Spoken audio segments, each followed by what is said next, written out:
What if I told you there were 7 things that schools could do that would drastically increase school safety? And it's not going to cost an extra dime. We're going to talk about that today. Welcome to the Safety Doc Podcast with author, radio host, and nationally recognized safety expert, Dr. David Perrodin. Join us each week as we discuss the best and most bizarre practices in safety preparation and crisis response.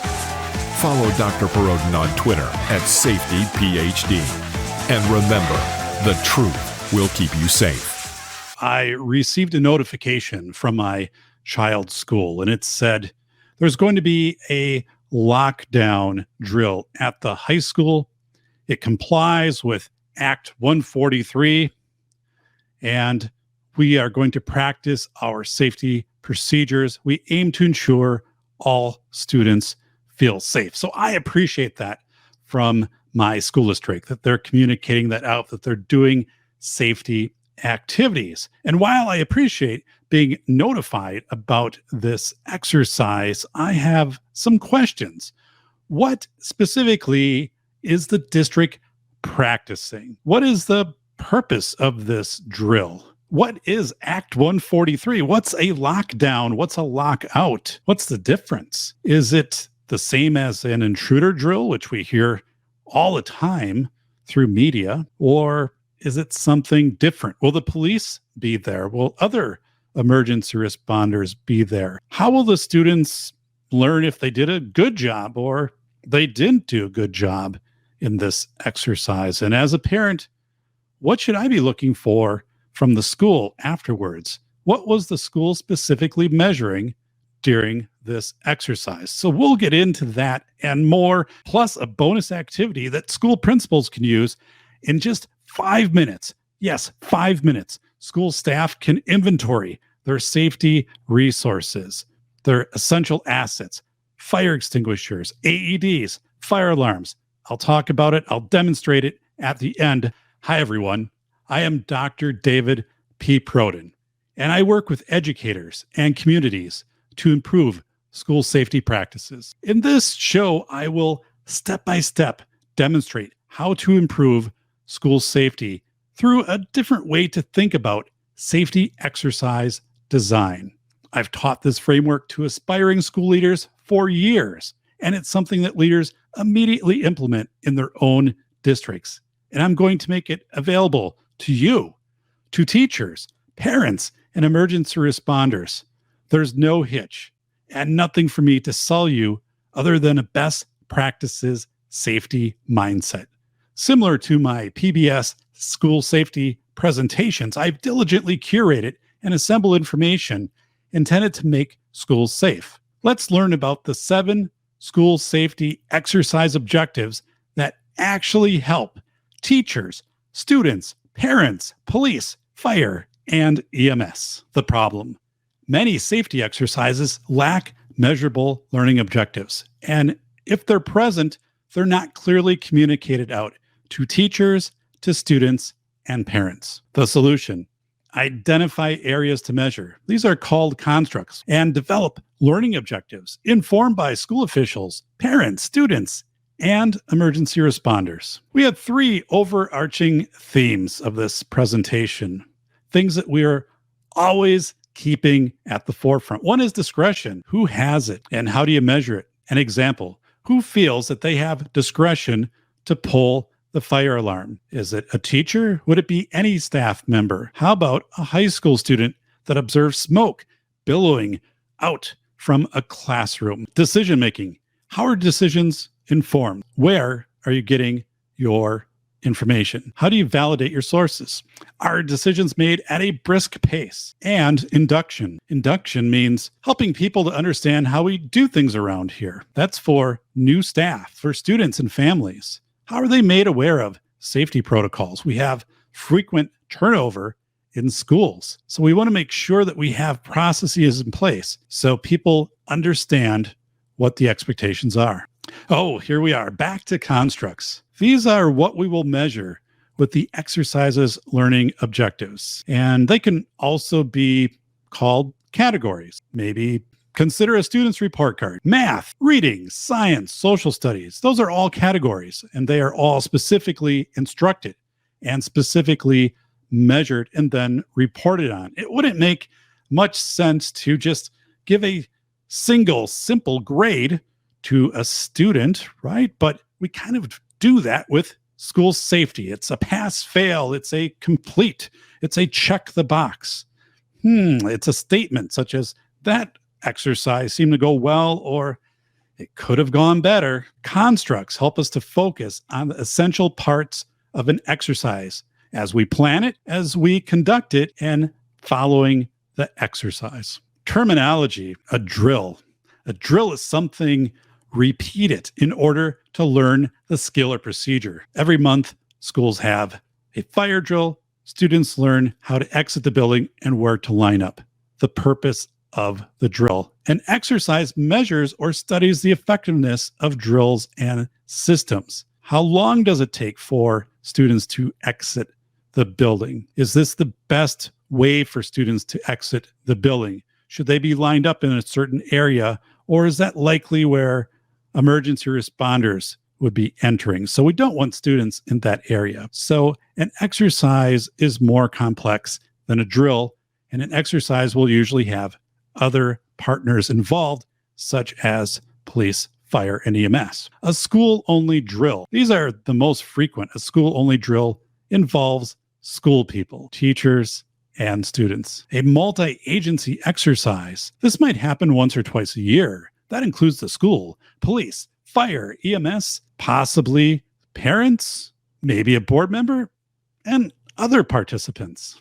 Here's one of our constructs: communications. Let's think about our two-way radios in schools. Do we have sufficient numbers? Are they properly placed throughout the building? Are they functioning? Are they charged? Is the battery dead? Do some of them not have charging cradles? What's the range? Can we talk across the campus? There are thick cement walls. What if we're a block away? Can we still communicate? Are we able to communicate between schools? That might involve something called a repeater. Interoperability with all school sites, including our 4K partner sites that are in the community that might be in daycares. Are we able to communicate with those sites? Do they even have two-way radios? And is there a channel some of those radios can be turned to so law enforcement can speak directly with the school? And we have some other areas. Participants and observers. Yes, observers, people designated to observe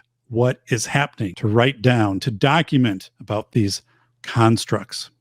Role players, a hot wash activity, which happens at the end of the exercise. Improving safety practices, communicating findings back to teachers and parents, and also to your school board, and how to make it a school board record. We're going to go through a template for how to do both of those. And of course, that bonus activity, the sticky note spree. Communications. How are we communicating with our 4K partner sites? What if we have an alternative school that is not on the school campus? How are we communicating with that site or students participating in an off-campus work experience? Also, how are we communicating to parents? Are we using a text messenger?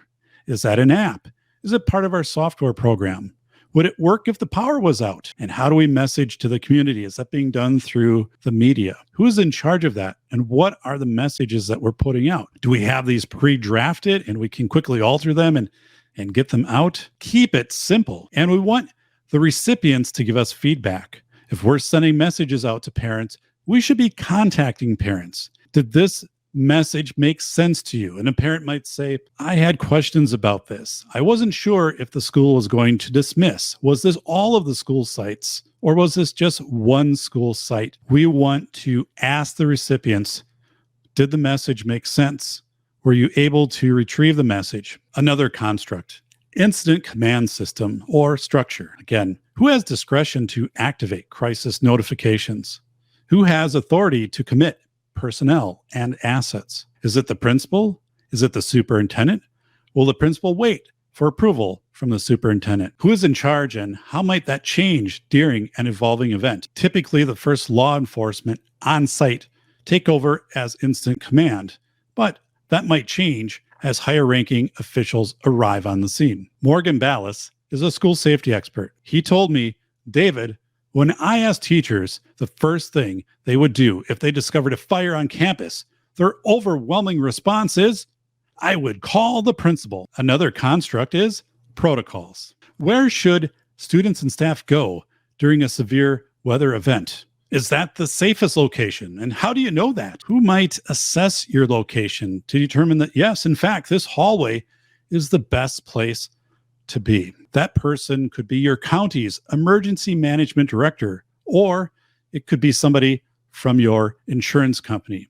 I suggest to not include a vendor in making that determination. What was considered best practice 30 years ago might be completely outdated today. For example, when I was in middle school, we were instructed to open windows as the first step of a tornado alert. The belief at the time was that equalizing the pressure on the inside and outside of the building would lessen damage to the structure.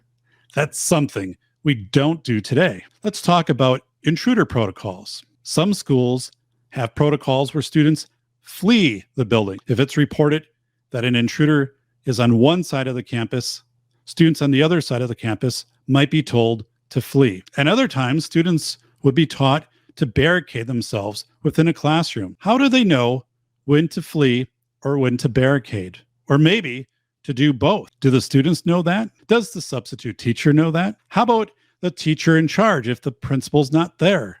We talked about those two-way radios and how they might not be able to communicate across a campus. When you have the radio, what's the protocol? Which channel do you turn to? Do you introduce yourself? Do you say 10-4 when you're done communicating? Is it okay to mention a student's name? Do you give your location? How long should your message be? Go bags for students with medical needs, having those close by, and who grabs the go bag? Whose responsibility is it to check that the go bag has current contents for that student? It could be an EpiPen. It could be an insulin injection or other medication. Response times. How much time passed between someone becoming aware of an incident and the activation of crisis notification? In other words, how long before someone observes smoke seeping under the door of the mechanical room and the polling of the fire alarm? This is an advantage in schools due to the high number of people on campus. Think of a house with smoke detectors in every room, not just one smoke detector, but several. That has a big advantage over a house that has a smoke detector on each floor. This is going to be one of our talking points, that our students are one of our main sources of identifying when there are safety situations.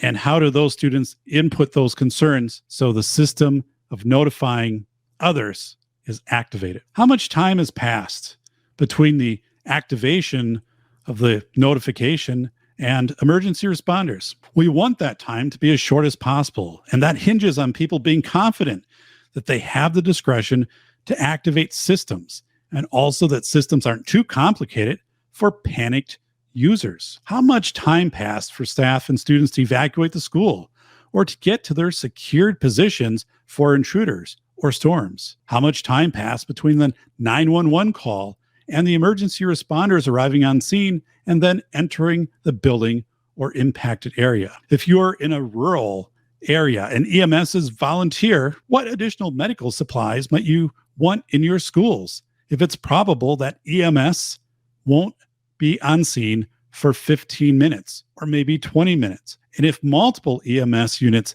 need to be dispatched to the scene, it could be more than 30 minutes. So how can EMS inform you of what you should have on campus and what those best practices might be, including first aid training, mechanical systems, your public address system, your alarms, strobes, messaging software, door locks, etc.? How long would the auxiliary generator operate the school's HVAC? If the power is out, will the school's software system still be able to send out electronic messages to parents? If a door lock malfunctions and it can't be locked, who's responsible for assessing what needs to happen to fix it? And then what is the time frame to expect the lock to be repaired and who will sign off that the lock has been fixed. Staging assets. Where did arriving responders park their vehicles and put their equipment? Was that efficient throughout the process? And this is something that would be assessed by the emergency responders, by fire, by police, by EMS, not by school. How were additional resources staged, such as extra emergency responders? Was it effective to have them come on scene? Or would it have been more effective to stage them 2 blocks away in a parking lot? How about those extra buses? Were they brought on location or kept somewhere else? How were people and equipment staged for possible student guardian reunification? Where do you stage arriving parents, even if you told them not to come to the school? If they show up, where should you have them go? Maintain the perimeter. Who determines the perimeter around a crisis scene? How is that communicated to school officials, parents, and the public? And what if the perimeter changes? What if it becomes twice as big? How do you let people know that? How might we deploy best practices in maintaining a perimeter, such as signage, police tape, or tactical communications, de-escalation communications? How might we be proactive and communicate to parents to not rush to the involved school or other schools during a crisis? Sometimes start of the year communication to parents is the prime time to do this, to let parents know if something is happening at a school, a crisis situation, do not come to the school, do not come to other schools. We will lock down the schools, we will keep the schools secure, and we will notify you through our messenger system and through media and through our website on what you can do. If you come to the school, it makes it difficult for emergency responders to have clear access to the school. Our participants will be our faculty and our students. And it's important to have observers. We don't hear about that when we talk about exercises, right? That wasn't in that email that came out from the school to me, but observers are critical to helping inform our learning constructs, our learning objectives. So it's important to obtain feedback from the exercise participants, yes. In addition, designate up to 10 people to observe and document the activities of the crisis. They might wear a vest clearly marked with the word observer. They're not participating, and people should walk by them. They're not interacting with the participants. The observers are describing the communications. Is this an orderly process? Is there confusion? They're writing down the times that they're observing certain things. Any trauma-inducing instance? Were there efficient interactions between responders and students? So those 7 constructs, you can put those on a piece of paper, and the observers are writing comments in those and also time stamping. So make sure that they have watches, or that maybe they each have an iPad, and the iPad is synced up with Google Docs. So they can write down what is happening, and that's all going into a centralized document. Put it to the test. Figure out what works for you. But you want to have your observers inform those constructs, right? And then that is going to help create something called providence, or an order of events. The observer isn't judging. They're not making a right or wrong determination on what is happening. They are only observing and documenting what is happening. Role players. Safety exercises that become too realistic can introduce participants to trauma. We don't want that. But some realism can be valuable to help mitigate probable situations. Having 1 or 2 parents arrive at the perimeter clearly mark that they are role-playing as parents, and that they are asking, I want to go in, I want to pick up my child. How do I pick up my child from the school? And that a school official or a responder needs to then interact with that person. Not that that becomes dramatic, not that somebody tries to push their way through a perimeter, but this is something that happens frequently in crisis situations. So it's best to get ahead of this and to practice this. And this is probably going to be law enforcement. What type of verbal techniques are they going to use? And might they say, okay, stage over there, go over to this building, and there'll be somebody there to give you information. And that would be away from the scene. So these are things that you want to think about. And also you want to talk to that parent and say, were you Were you frustrated by this? Was the person helpful? Was this assuring? Did they make their point clear to you why you couldn't go up to the school and pick up your child? Also, consider having somebody from the media there. Yeah, that sounds crazy, doesn't it? Have somebody from the media. Well, not to cover this, not to write about it as a story, that they could practice interfacing with the responders. They're trying to set up, they're trying to cover this. What makes sense for them that they're not encroaching on this perimeter, that they're not also making it difficult for emergency vehicles and responders to get in and out of the scene. The media will be an asset to you to communicate, to further communicate out what is happening. So consider bringing in somebody from the media and saying, what makes sense for you to stage? And here's our restrictions. How do we work within that? What information is most useful from us? Who's the person that you want to communicate with? Or who's the person that we're going to have communicate with you to make sure that we don't have many different spokespeople from the school or from the emergency response? Again, how do we establish that ICS, who's in charge of that scene from a school side and then from an emergency responder side?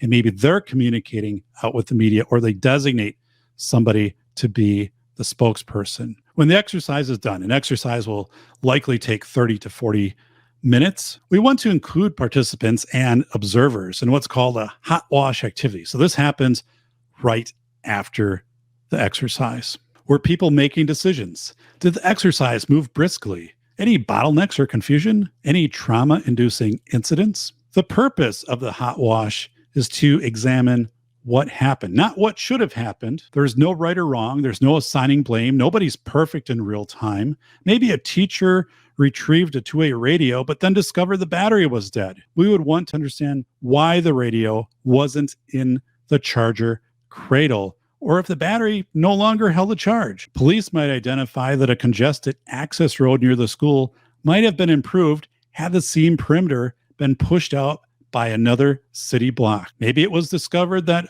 older students were very helpful in calming younger students as they waited to board buses. How do we want to convey that out to the older students? What are some things that we could reinforce to them? When you did this, that made a big impact on helping to calm the younger students. Thank you for doing that.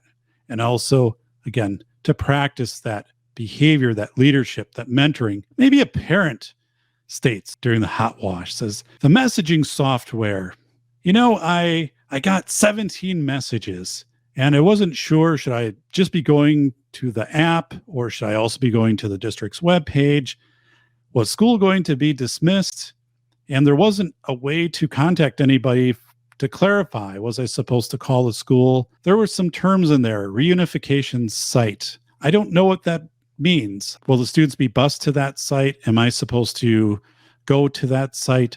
So make sure that your terminology is very clear. So that's what you're asking the parent, right? Did you understand this? Was it clear and concise? Did you have a timeline? If there was something that happened, started at this time, emergency responders arrived at school, the situation is being addressed by emergency responders. As a parent, this is what you need to do. Now, after this whole exercise is done, we're going to get into this in just a little bit. So this is an exercise, right? That we communicate back to parents. Here's the purpose of this exercise.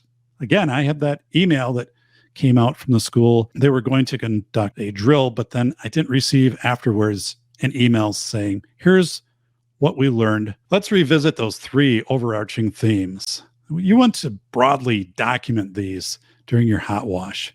Discretion. Maybe there was in the moment application of discretion. A teacher led her students to the evacuation site, but it was occupied by a fire truck. So she made an in the moment decision to relocate 50 feet away onto some pavement. She didn't have that cleared through a principal. She felt that she had discretion to make that decision. Our decision making in general, did people feel confident in decision making? Were we making decisions at a brisk pace? And induction. How was this for people who had never participated in any other safety activities? What did we learn here? What would be things we'd want to take away and share with people who might be new to our district next week? Let's revisit those 7 objectives of the exercise. Communications, instant command system, protocols, response times, mechanical systems, staging assets, maintaining the perimeter. So we're going to have information now from our participants and also our observers to help us better understand how things went in each of these categories. And if we do another exercise and another exercise, we'll be able to compare between exercises. Also, we want to have time in the hot wash for people to ask questions. And if we don't have answers to those questions, of course, we will get back to people. We'll take a look back at the different decisions that were made and different activities that unfolded throughout the exercise. Our observers were writing down the time that things happened. On screen is a time log documenting what happened throughout a crisis activity. Now, this is from an exercise that I conducted this fall centered on a power outage. At the 1 minute mark, the superintendent asked the buildings and grounds director to confirm power outages in all of the buildings. So as we go through here, we can see how an incident evolved and the decisions that were made and the activities carried out. Here are the things that we want to examine when we look at the decisions that were made. Did we inventory our decisions? At the 2 minute and 45-second mark, the superintendent contacted law enforcement for an update. How long might the power be out? What were some of the other options? Contact the other buildings, the other sites, including the 4K partner sites, and to inform them that yes, the superintendent was aware of the power outage, and the superintendent was contacting law enforcement and would be conveying information back out to the school, the individual schools, the individual sites. Communication is vital in the first 15 minutes. Make sure that you're communicating to your sites, that your staff is communicating with your students, and then also that your messaging system is clearly communicating with your parents and with your community. In this visual, at the 14 minute and 40-second mark, the decision was made to contact the 4K sites and to notify them that PM 4K would be canceled. It might be better to move that earlier in the process, that communication with the 4K partner sites. What were our options and what opportunities did we have to communicate? So when we do the next exercise, we're focusing strongly on communication at the onset of the exercise. Did we notify our leaders at other school locations of what was happening? How about itinerant staff who travel between buildings? What message did we send to staff, students, and parents? Look for opportunities to restate main points in communications. You are adding to a timeline. This helps counter hearsay narratives that spread quickly on social media. Here's what we initially became aware of. The power went out at this time, and this was our response. And then here's what we did next. So when you do a follow-up communication, you can continue to build on that and say, for those of you joining us just now or who didn't receive the earlier communications, we became aware of the power outage across the district at this time. And then we took these steps, and now we're at this step. Inform your safety practices. How will this exercise improve school safety, right? That's what it's all about. Some participants said younger students and students with autism were apprehensive or scared of emergency responders. To mitigate that apprehension, consider having emergency responders visit schools during Fire Prevention Month or even more frequently throughout the year. Bring in the fire trucks and the ambulance and the police car, and people tend to fear the unknown, so make it a known. Open up the doors on the fire truck and show what's inside and why it's useful during a crisis. Communicate findings. Within the first 72 hours, recap the objectives and answer questions. Be succinct. That's 2 pages. Include photos to provide context. Share with the community via local newspaper, school website, and school newsletter. And check for readability. Have a few people read it over. Have a parent read it and ask, does this make sense? Is there jargon in here? Communicate findings. So we talked about doing that within 72 hours. That conveys that this is important. We went over this. It wasn't a checkbox activity. Here's a 2-page template of headings for that report to staff and families. So again, imagine that this comes out to you within 72 hours of your student participating in a safety exercise. Or as a staff member, this comes out to you, or as somebody who lives close by the schools or a community member. Here are the headings. A description of the exercise. This exercise was done to improve safety. Participants, all sites involved, including, our 4K community sites. And it might just be that that site was made aware of what was happening at other sites. We want all of our sites to know if something sentinel is happening in the district. What we monitored, our learning objective areas, our hot wash, include participants' quotes. So I like to do this. For this short one, this 2-page, maybe 3 quotes, maybe a participant, an adult participant, a student, and an emergency responder. A teacher might note that taping basic directions on the back of the two-way radio, such as which channel to turn to and how to use communication protocol, was helpful. Identify 3 things that you're going to do as next steps. You might have more than that, but just identify 3 and make them relatable, something that parents would understand. An example, when new students come to the school, we are going to assign them a drill buddy or an exercise buddy for the first month. And that person will help that student to understand how safety things are done around here. Next steps, we are going to check our batteries on all of our two-way radios, communicate findings, template for a report to the Board of Education, recap the objectives, and then answer the questions. Be succinct, include photos, but not with personal identifiers. And photos establish context.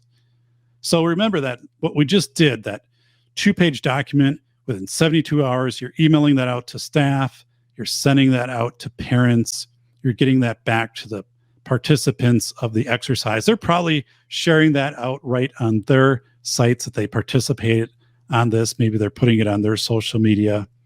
But you also want to do a more comprehensive presentation to your Board of Education, a written summary and assessment. And that would be what's called a monitoring report. Either your director of safety or your school superintendent would assemble that, and it would be included in the consent agenda at a board meeting. Note all relevant school policies that apply to the exercise and also laws. Some states require that school districts report their exercise activity summary to the Office of School Safety. So looking at what we have in front of us, if this is a 4-page report to the Board of Education, we would have one event photo to set the scene. Right here, we have a photo of stage vehicles outside of a school. People would recognize that. They're going to know which school that is. A description of our exercise. And then also the purpose. The safety exercise served to validate plans. Okay, validate plans.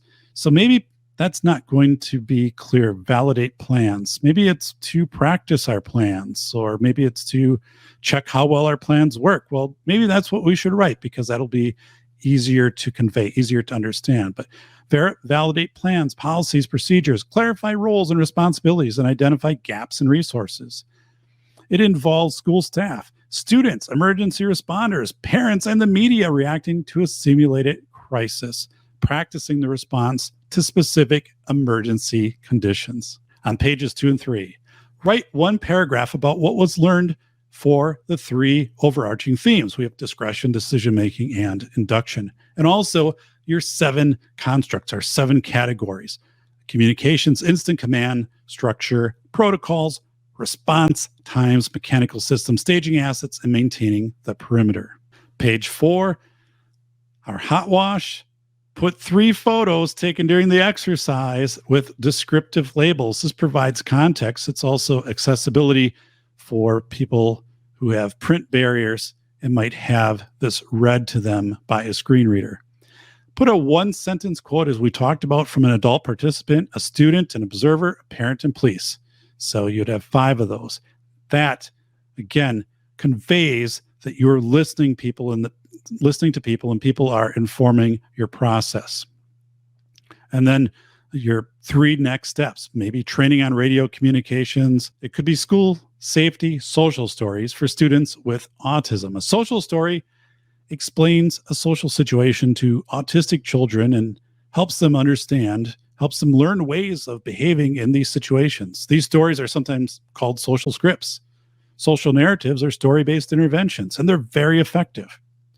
Social stories is a trademark and originated and owned by Carol Gray. So look into the work of Carol Gray.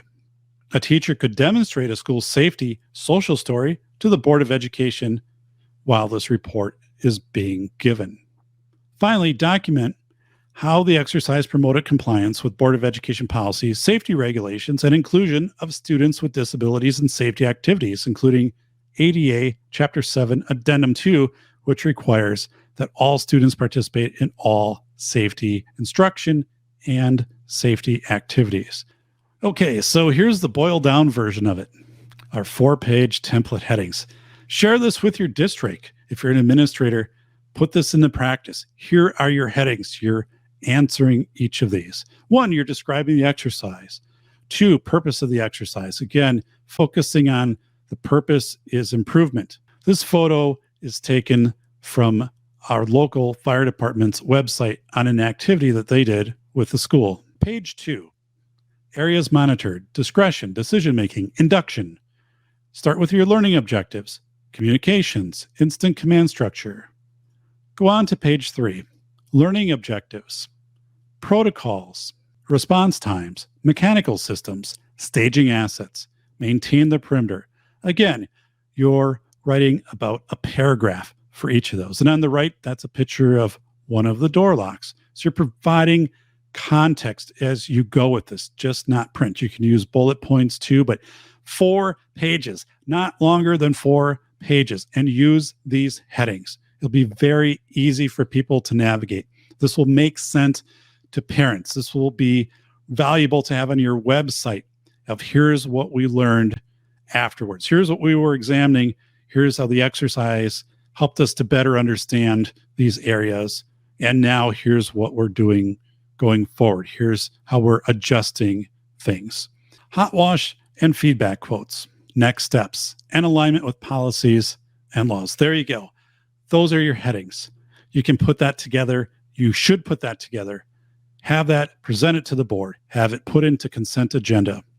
Have that emailed to parents. Do the 2-page right away within 72 hours, that going back. But then this would be perhaps the following board meeting in a few weeks. But this is powerful. Share this out with the other participating agencies, the police, the fire, EMS, emergency response from the county, and ask them to share this out through their social media platforms and through their regular meetings. So I shared at the start that there was a bonus activity, and here it is.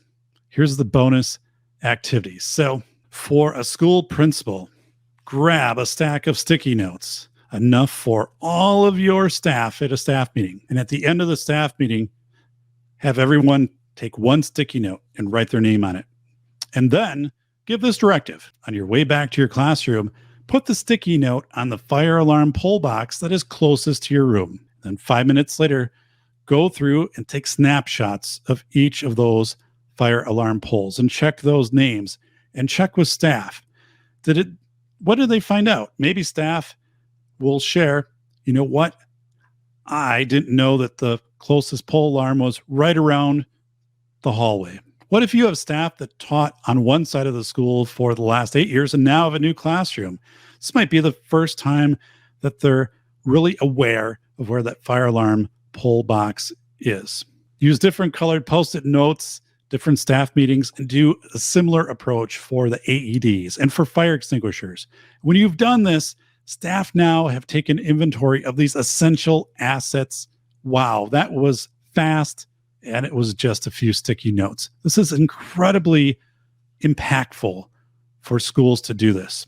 Again, teachers who are in a school for a long time might not pay attention to where these things are located. And think about teachers who go between schools, itinerant staff. When they come to a school, they work with students in a certain area, and they're not really paying attention to where the AED is in that area. So this brings awareness to that. Where is that asset? Now, this might sound like it's too easy, but it actually is very effective. And this is a great starting point for all schools. I just talked about the importance of taking inventory of your essential safety assets. And actually, I learned this from a fire department. So this fire department would deliver pizzas, pizzas to homes. They would go to the local pizzerias and they would take orders. And then for a little bit of extra money, this pizza would be delivered right to your house. And here are some kids. And if you look at the sign that girl is holding up, she said, "Thank you, fire department." And there's actually a slice of pizza on there. So, well, why do this? Why take expensive fire equipment and firefighters time to go and deliver pizzas? Well, here's why. The purpose of this event is to help firefighters become aware of hydrants and water sources near properties, and also positive community outreach and positive interactions with emergency responders and their potentially imposing fire apparatus. You can see those kids, they're very excited, but there the fire truck is with the lights on, and this is a successful interaction. Why bring the fire truck again? So the children become aware of the equipment, it's not intimidating, and then also for the firefighters that they know where they might stage a large piece of equipment close to a water source. So yeah, I took that from the firefighters delivering pizza, but it works really well when you convert it into that sticky notes in school. All right, everybody, let's do our part in contributing to school safety. Thank you. This has been the Safety Doc Podcast with author, radio show host, and leading safety expert, Dr. David Perrodin. Remember to check back each week for the latest, best, and most bizarre practices in safety preparation and crisis response. You can find Dr. Perrodin on Twitter at SafetyPhD. And remember, the truth will keep you safe.